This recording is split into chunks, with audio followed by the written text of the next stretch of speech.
Welcome to the Fab24 podcast series. I am Camila. And I am Diego. Coming to you live from the last day of Fab24, an event dedicated to exploring the future of digital fabrication and its impact in communities worldwide. Today we have the pleasure to be speaking with Tomas Diez, a founding partner of the Fab City Foundation. Hi, Tomas. It's great to have you with us today. How are you? Hello, Diego, Camila. Thank you very much for inviting me to your podcast. I'm great. It's the end of a Fab conference, very busy week, but very excited to share some of the insights with you. Yeah, and definitely. Actually, the Fab City Challenge recently took place here in Mexico. What were some standout projects or insight from this year's challenge and different edition that caught your attention? Well, the challenge has been a program that we have been doing for 3 years, for the last 3 years. No, so the one that we are doing here in Mexico that ended, finished just a few days ago, was the third edition, following Bhutan and Bali, in the island of Bali in Indonesia. So over all these years, I think we have been seeing how the challenge, beyond a specific project, I think it's kind of demonstrating more clearly the potential of the knowledge that is around this network of Fab Labs, right? But also that potential applied to a specific needs, to a specific contexts that are very different, as you can see, no? Not only between these different countries, right? But also inside the countries, there are so many different issues that you can tackle from so many different perspectives, no? So in the past editions, we had challenges related with energy, with bamboo construction, with plastics pollution, with indigenous knowledge cultivation, as is happening here in Mexico, with the preservation of biodiversity, no? So if you ask me, I think those challenges, even though they are very specific to the context and the location, these are issues also that at the same time can be shared at the global scale, issues here related with diversity in Mexico, which has been one of the great projects that some of the teams have been working in this edition, can be also exported or somehow shared with communities in the rainforest of Indonesia or in the Amazonia in Latin America, no? And in Brazil or in Peru or Ecuador, no? So I believe that what it really excites me about it is not only one project, but also the potential of creating this common knowledge space. And then I wanted to add something else, which is one of the things that happened in Bali is that, and it's happening in other places, is that the challenge is the beginning of something. So it means that we create a kind of the opportunity to give birth to a project that can last for over the time, right? And then what starts for a week or 10 days in these challenges can later on continue for years maybe. And then that's happening in Bali now. We have the Hydrogen Village project, for instance, is now a result of that work that we did with designer Cesar Harada a few years back in the Fab City Challenge in Bali, during the Fab Fest, to give you an example. No, and definitely, I think it's really important to see this connection. When it comes to talking about digital fabrication or touch, we miss that part of actually collaborating with communities and making a real impact, not just using technology and that's it. I mean, part of what you do is actually really amazing, and I think we see it during Fab Festival, some of the results of it being presented, and they are really, really amazing. Thank you. Which one is the most which is the one that you like the most in Mexico? That's a hard question, a really hard one, because the Fab City Challenge here in Mexico take place in different communities. I think all the approaches to the different problems they have and how they do the solution and connection with the community, it was really surprising, at least for me, because sometimes we forget that part of the connection with community and the relevance problems they have, right? For me, I also like a lot of communities like to use new things. For example, with the Fab City Challenge, the person used digital fabrication to do the solution. And I think this is something I really like it because this helps to pass your ideas to the reality, and also you can use the community, not only locals, around the world to create that. But also it's important the impact you make, not only the solution, but also the contamination part. We can say that because you have a 3D printer, to have a laser could use a lot of electricity or other things you need to consume for that. And this is one of the questions I have for you. How do you see digital fabrication influence the sustainability of the projects and also our lives? The people is there or not really there? Yeah, I mean, there's a couple of things like that I have to mention to unpack the question. Like one, sustainability and the measuring of impact of technology. I think like you can take it into measuring the electricity consumption, but even you can go deeper and see like where these machines were manufactured, which kind of materials were used. Is coming from a fair labor. What type of energy source it used to be shipped from, let's say if it's made in China. Those workers were treated properly. Are we taking the raw materials for mines of exploitation in Congo? Are we shipping it with oil and other fossil fuels derived from authoritarian regimes controlling these resources? So when you start to trace even deeper, like where not only, I wouldn't say that not only the machines, but almost everything we were used today, your podcast mixer, the microphones, the clothes I'm wearing, my shoes, that's almost everything that we consume is compromised, I can say, right? It's built on a fake perception that, we don't see the externality, that is generated because we don't see the externalities of our current model of production. And somehow we have been putting it away. No, I don't want to see where my things come from. It's, if some workers in Vietnam are working on sneakers that I'm wearing now, I want to pay the cheapest price. But the truth is that those workers are underpaid, and the raw materials are coming from exploitation of most likely indigenous communities. So FabCity is trying to look at these hard questions, right? Like, there's not only look at the surface of a problem and say, let's use paper straws to save the environment, or let's fly less. I mean, yes, those are important issues. I don't want to discard them, but there's a our current model of production is deeply problematic. It's broken. It's deeply broken, and only by following efficiency. In time, and only by looking on, you as a consumer pay cheap price, and the person being the manufacturer making the most profit in that stupid race in which we have set a protocol in which profit and free or profit and cheap are the drivers of what we're doing. That's leading us to disaster. So the question here that FabCity is trying to put on top of the table is like how we can use the open source knowledge, open source technologies. To revert these trends that have taken away production from people, that has put production in a black box that we don't know, where things come from really, and which are the implications of the way that they are produced. So what we're trying to imagine is a future in which instead of shipping materials around the world, we are able to keep our materials circulating locally, and we exchange knowledge globally using our digital platforms, like the internet, one of the, best creations that we have created as humanity in the recent years. So that's really the hard question here. No, I think we need to go to the deep issue behind our production model and start with small interventions and start with small actions. Explore new ways in which people can can own technology to deal with their own issues. And then that, beyond the issues, then in the future, as the Procter & Gamble guy that was here in the conference was saying, like a future in which people make their own shampoo, or they make their own, shoes out of biodegradable material. So imagine like a marathon runner can run a marathon, and after it runs, you put your sneakers in the trash in your backyard, and it becomes compost where you grow your food.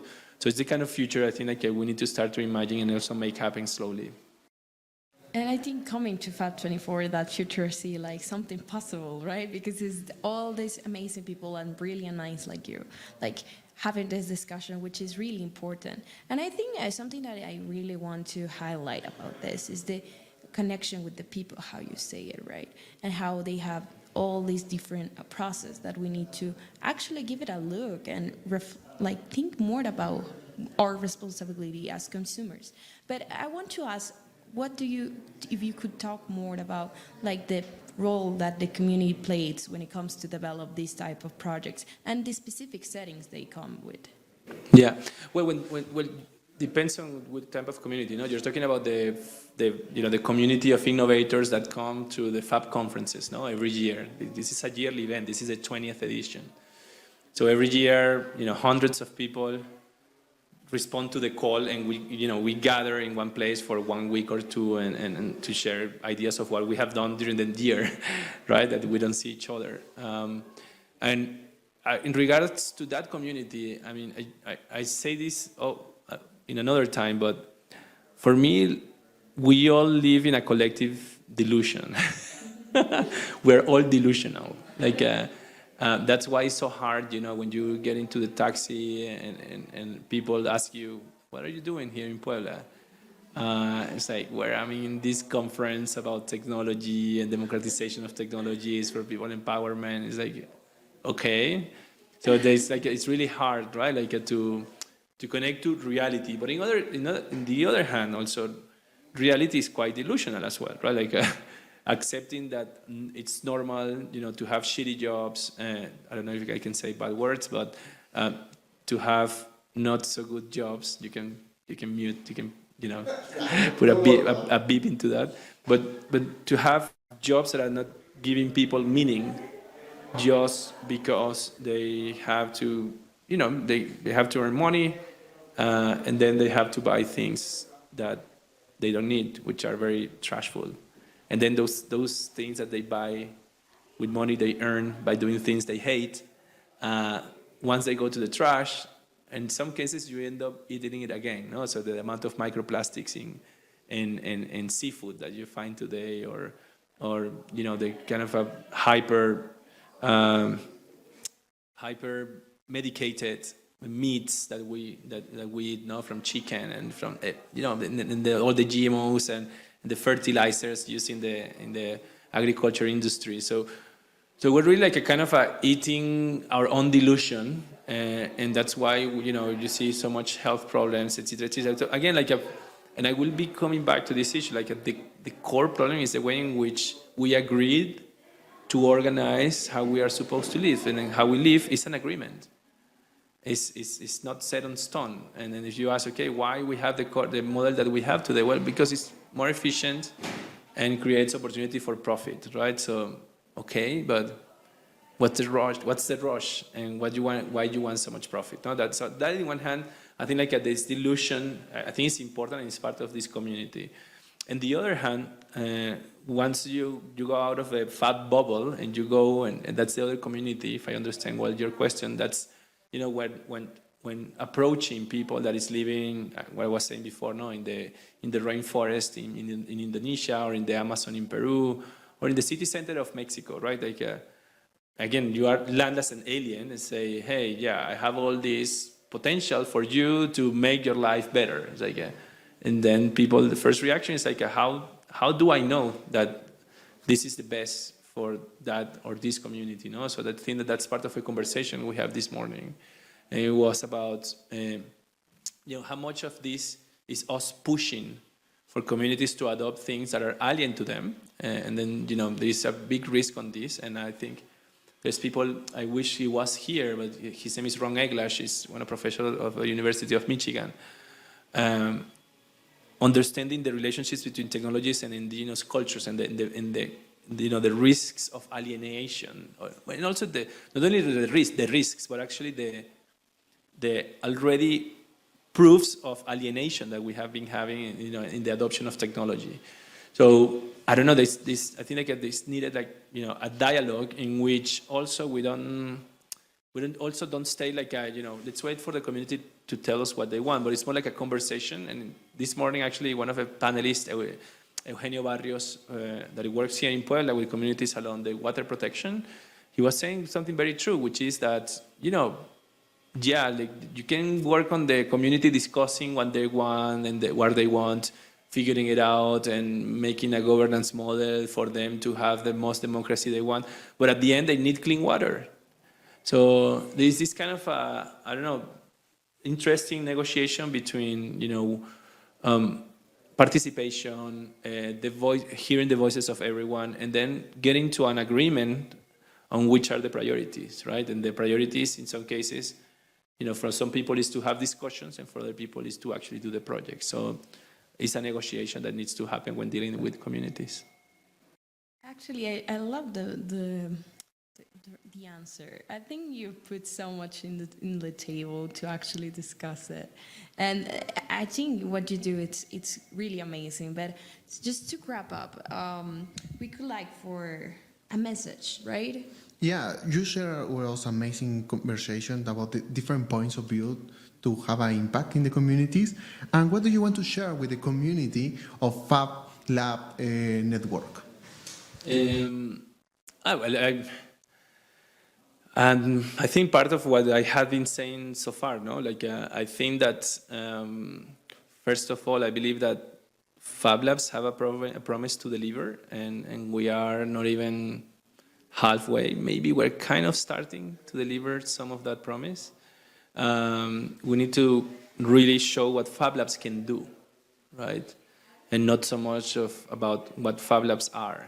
Like nobody cares anymore. Like what a Fab Lab is, and what people care, and that actually what's going to show, what's going to keep the relevance of what we do, and also, even if you ask me, like a part of a survival strategy of a Fab Labs should be let's prove what we can do, no? And what we can do for people that come to our labs, for the location in which my lab is located, for regional contexts in which we can connect Fab Labs and develop, larger scale actions as we have been doing in the challenges. No, like let's work on that rather than focusing too much in the technology and in the geeky side of all these networks. So I believe that it's a great opportunity that we as a network have now is to take.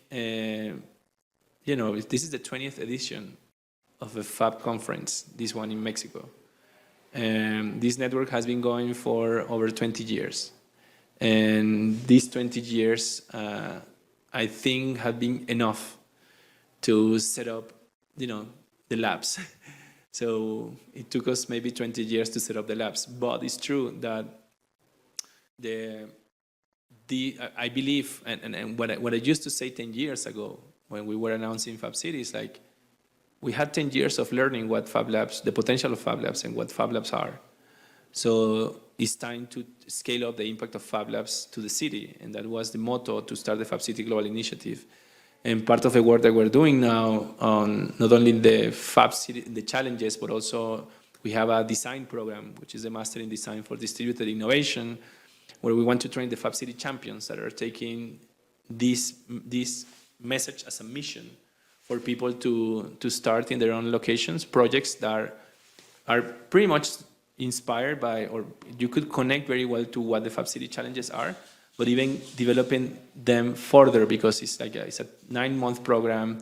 They have the opportunity to have tutors, supporters from around the world, and activate the local communities. So I think it's a moment for, I put up my challenge to myself as well. It's a moment for our networks, Fab Lab and Fab City networks, to be relevant in our own contexts and to connect with the real problems of the world, and not isolate ourselves in the glass boxes full of machines. Yeah. Well, I love it. Thank you so much, Tomas, for joining us today. Thank you. Actually, I really enjoy it, and this conversation is like open eyes, right? So I hope everyone who was hearing it enjoyed it, and thank you so much for your time. And don't forget to check out the other episodes in the Fab24 podcast series, when we explore more about innovative work being done in the world of fabrication and beyond. So until next time, keep creating and innovating. See you the next time, guys. Bye.